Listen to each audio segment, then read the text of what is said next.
Chez The Dots, nos offres sont assez simples. On a 3 grandes offres.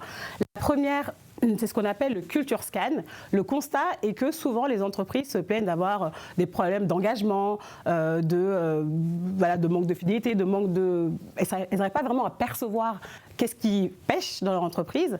Et donc nous, ce qu'on vient faire, c'est ce fameux culture scan. On vient repérer les écarts entre la mission de l'entreprise, la culture d'entreprise qui va servir la mission et les comportements réels des collaborateurs. Et ça permet justement de voir quels sont les axes stratégiques sur lesquels l'entreprise doit investir pour réduire les écarts et faire un alignement assez simple entre la mission et la culture de l'entreprise et les comportements des collaborateurs. Et une fois qu'on a identifié ces écarts, c'est bien beau d'afficher les valeurs souhaitées sur les murs et sur Welcome to the Jungle, on le fait tous, mais les incarner, c'est un peu mieux. Et comme on a envie d'avoir de l'impact, notre deuxième offre, justement, consiste à définir et à déployer des plans d'action d'incarnation dans les entreprises.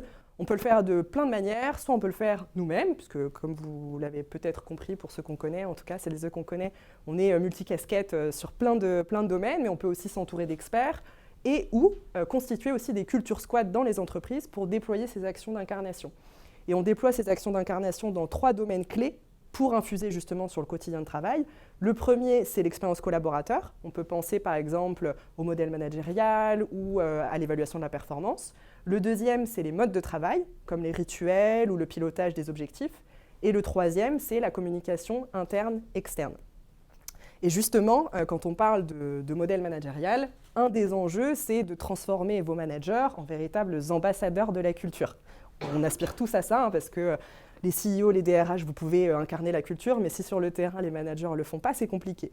Et donc, pour ça, on a créé un jeu, puisque voilà, on aime les good vibes. On a créé un jeu qui s'appelle The Dots Game, et dont l'objectif est d'équiper les managers, justement, d'un outil pour infuser ou décliner la culture de l'entreprise au sein de leur équipe. Et puis c'est aussi un formidable outil pour détecter les écarts entre la culture souhaitée de l'entreprise et les comportements des collaborateurs au sein de son équipe.